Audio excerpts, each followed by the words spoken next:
Hello friends. तो आज की इस वीडियो में हम थोड़ा सा कुछ एनालिसिस करेंगे कुछ एफएनओ स्टॉक्स के जो कि मेरी नज़र में आया है। ठीक है, बट मैं क्लैरिफाई कर देना चाहता हूँ, these are not buy sell recommendation. Okay, these are only for study purpose. I am going to show you the setup. ठीक है, कैसे आप इन स्टॉक्स को आइडेंटिफाई कर सकते हो, किन लेवल से आइडेंटिफाई कर सकते हो एंड क्या देखना रहता है। एंड ये views short to medium term के लिए है, मतलब शॉर्ट टू मीडियम टर्म मतलब 1 मंथ 2 मंथ इस तरह के व्यूज़ हैं ये। ठीक है, and this is only for education purpose. आप इसको समझिए थोड़ा सा। ठीक है, एंड आप अपने डिस्क्रिप्शन पे फिर काम कीजिए। This is not buy sell recommendation from my side. ठीक है, तो पहला स्टॉक है देखिए एनटीपीसी का। मैंने एनटीपीसी पे एक वीडियो भी डाला था कि जिसमें मैंने बताया था कि अगर एनटीपीसी 371.2 या 4 मतलब 371.2 के ऊपर अगर वीकली क्लोजिंग देता है तो it may be open for the target of 410। ठीक है, क्यों, वो मैं आपको दिखाता हूँ। तो देखिए एनटीपीसी ने क्या किया है, एनटीपीसी ने यह हाई बनाया था एंड देन ये लो बनाया। ठीक है, वीकली चार्ट पे। एंड इस लो में इसने ये इस यहाँ की लिक्विडिटी ये सारी लिक्विडिटीज इसने पर्ज की। ठीक है, यहाँ पे आके एंड तो यह एक हमारे डीलिंग रेंज बना हुआ है। ठीक है, एनटीपीसी के लिए यह एक डीलिंग रेंज है। अब देखिए इस डीलिंग रेंज का एनटीपीसी क्या कर रहा है, 25 डीआरटी के पास ये सपोर्ट ले रहा है। ठीक है, एंड 50 डीआरटी से ये रिजेक्ट हो रहा था, फिर 25 डीआरटी पे आके सपोर्ट ले रहा था एंड फिर 50 डीआरटी पे जाके ये यहीं पे 2 वीक से कंसोलिडेट कर रहा था। ठीक है, तो इसीलिए मैंने बोला था कि अगर ये 50 डीआरटी के लाइन के ऊपर जो कि 371 का है, ठीक है, अगर इसके ऊपर वीकली क्लोजिंग ये दे देता है, ठीक है, क्योंकि हम वीकली चार्ट पे एनालिसिस कर रहे हैं तो उस वीकली क्लोजिंग जरूरी है। ठीक है, then we would be moving for the target of ये 410, इसीलिए मैंने बोला था। एंड हायर टारगेट भी है, तो हायर टारगेट क्या हो सकता है, तो यह एक प्रोबेबल ऑर्डर ब्लॉक है, हाईएस्ट मतलब हाई प्रोबेबल ऑर्डर ब्लॉक है।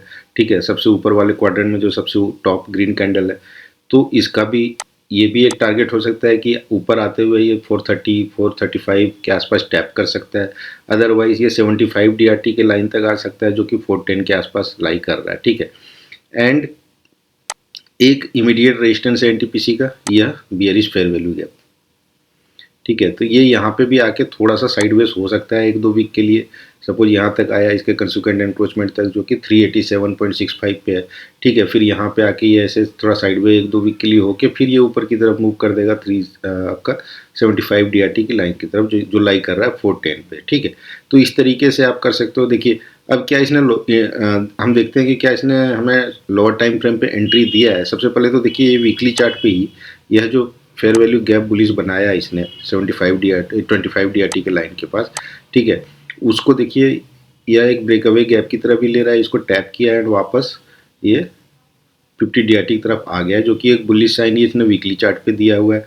अब अगर थोड़ा सा हम लोअर टाइम फ्रेम पे जाएंगे तो क्या किया है इसने, तो पिछले दिन इसने क्या किया है, देखिए ये यहीं पे एक बॉक्स बना के घूम रहा है 371 टू 361, मतलब 10 रुपीज़ के रेंज में घूम रहा है। अब इसने पिछले दिन क्या किया, एक बुलिश फेयर वैल्यू गैप बनाया, फिर दूसरा बुलिश फेयर वैल्यू गैप बनाया, तो एक तरह से ब्रेकअवे गैप बनाया है दो। ठीक है, तो देखते हैं कि निफ्टी एनटीपीसी आगे क्या करता है। हमारा व्यू कब इनवैलिड होगा, हमारा व्यू इनवैलिड होगा अगर ये वापस इस 371 के लाइन के नीचे आके क्लोजिंग देना शुरू कर दे, ट्रेड देना शुरू कर दे, तो आप मानिए कि फिर से ये वापस इस 25 डीआरटी के लाइन की तरफ आएगा।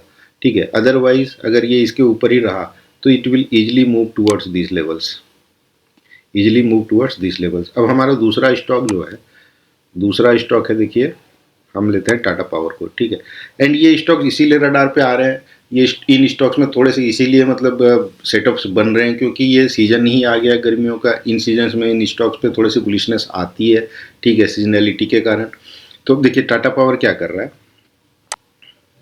टाटा पावर में भी देखिए यह एक स्विंग वीकली चार्ट पे यह स्विंग हाई एंड यह स्विंग लो है। ठीक है, जो कि एक डीलिंग रेंज है। अब टाटा पावर क्या किया, फिर यहाँ से ये रिजेक्ट हुआ है, फिर 50 डीआरटी यहाँ पे लाई कर रहा है, कहीं ये यहाँ से फिर रिजेक्ट हो रहा है, फिर 25 डीआरटी पे आ रहा है। ठीक है, ये काफ़ी दिनों से कर रहा है, लगभग 1 साल से।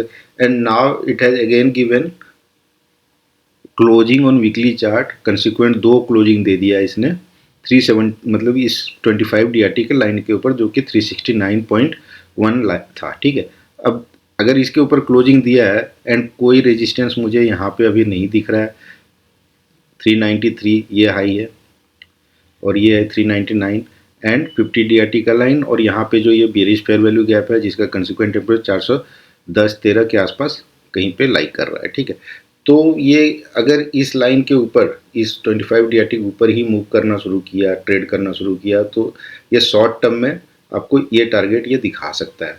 ठीक है, ये 50 DRT और इस consequent encroachment bearish fair value gap का ये टैप कर सकता है। इसके ऊपर निकलने पे फिर ये ऊपर के टारगेट खुल जाएंगे 75 DRT का। ठीक है, but since this is a weekly chart, तो it is a view of medium to short term. ठीक है, जो कि एक्सटेंड कर सकता है 2-3 महीने तक। ठीक है, ऐसा नहीं होगा कि अगले वीक आ जाएगा। बट मैं बस आपको, अगर आप short term and medium term के लिए इन्वेस्टिंग करते हैं, तो आप इस तरह के चार्ट सेटअप को इस डीलिंग रेंज के थ्योरी के थ्रू आप एक अच्छे प्राइस पे आप शेयर, मतलब आप बाइंग इनिशिएट कर सकते हो एंड आप कैरी फॉरवर्ड कर सकते हो 3-4 महीने के लिए। एक अच्छा रिटर्न, जो कि 10 to 15%, 20% का रिटर्न आपको एक स्टॉक में मिल सकता है in short to medium term. ठीक है, अब देखिए तीसरा स्टॉक हम जो देखते हैं वो वोल्टास देख लेते हैं एक बार। वोल्टास क्या कर रहा है, देखिए वोल्टास में भी यह वीकली डीलिंग रेंज बना हुआ है।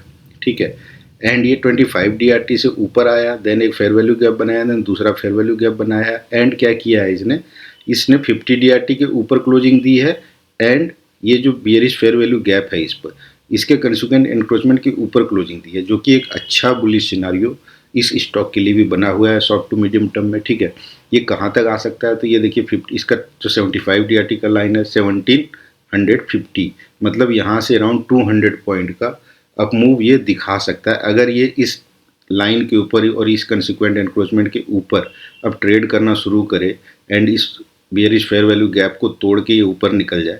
ठीक है, तो ये इस जगह तक आ सकता है आराम से। ठीक है, शॉर्ट टू मीडियम टर्म में। तीसरा, अब चौथा स्टॉक देख लेते हैं, हैवेल्स है। देखिए ये क्या कर रहा है, हैवेल्स में यह एक हमारा डीलिंग रेंज है। ठीक है, यह एक हमारा डीलिंग रेंज वीकली चार्ट पे। अब देखिए ये क्या किया, वापस ये डिस्काउंट जोन में आया 25 DRT के आसपास। ठीक है, अब यहाँ पे ये क्या कर रहा है, वापस आने के बाद यहाँ पे सपोर्ट बनाया है, देन वीकली चार्ट पे एक बुलिश फेयर वैल्यू गैप बनाया है, जो कि एक ब्रेक अवे गैप हो गया है, देन दूसरा बुलिश फेयर वैल्यू गैप बनाया है। ठीक है, एंड इस फेयर वैल्यू गैप को इसने इन्वर्स भी कर दिया है, जो बियरिश फेयर वैल्यू गैप यहाँ पे बना था इसको भी इन्वर्स करके ये बैठ गया है। ठीक है, तो ये भी इजीली आपको 50 DRT की लाइन तक ये वापस ऊपर आ सकता है मीडियम टर्म में, जो कि 1412 के आसपास है, और 50 DRT का लाइन 1576, मतलब अराउंड 160 पॉइंट का मूवमेंट अभी भी इसमें मतलब पेंडिंग है, जो कि हो सकता है ईजिली। ठीक है, तो ये व्यू है। बट हमारा व्यू कब कैंसिल होगा, हमारा व्यू होगा जब ये 25 DRT के लाइन के नीचे अगर वीकली क्लोजिंग देने लगे। ठीक है, वापस तब हम मानेंगे कि ये इस स्विंग लो को लेगा and market is still not in discount price. ठीक है, मार्केट अभी और सीख करेगा नीचे की ओर डिस्काउंट प्राइस के लिए। ठीक है, जहां उसको डिस्काउंट लगेगा मार्केट को, स्मार्ट मनी को जहां लगेगा कि yes now it is now in the discount zone, तो वहां तक मार्केट को सीख करके लेके जाएगा अगर ये 25 DRT के नीचे आके वीकली क्लोजिंग देने लगे। ठीक है, तो आप अगर मान लीजिए यहाँ पे एंटर भी करते हो एंड आपका अप मूव नहीं मिलता है, नीचे आता है, तो आप उस स्टॉप लॉस के साथ निकल जाइए। ओके, जो भी आपका है। बट इस तरह के सेटअप्स, इस तरह के सिनारियोस को आपको, अगर ये हाई प्रोबेबल ट्रेड्स होते हैं, ठीक है, and this views are only for education purpose, इस तरह के सेटअप को, वीडियो को समझिए, सेटअप समझिए। एंड क्यों मैं इस सेटअप को आपको दिखाना चाहता था, क्योंकि अधिकतर लोग जो होते हैं ना, वो मतलब इन्वेस्टिंग जो करते हैं वो 3 महीने, 4 महीने, 2 महीने के लिए करते हैं, and they want some return like 5 to 10%, 20%। ठीक है, तो इस तरह के सेटअप आपको एक इस तरह का रिटर्न एक मीडियम या शॉर्ट टर्म में आपको दे सकता है। ठीक है, तो इसीलिए ये वीडियो मैंने बनाया है। तो आप अपने डिस्क्रिप्शन, अपने फाइनेंशियल एडवाइजर से पूछ के ही आप इन्वेस्टमेंट कीजिए। ठीक है, this are not buy sell recommendation, बस मैं आपको सेटअप समझाना चाहता था।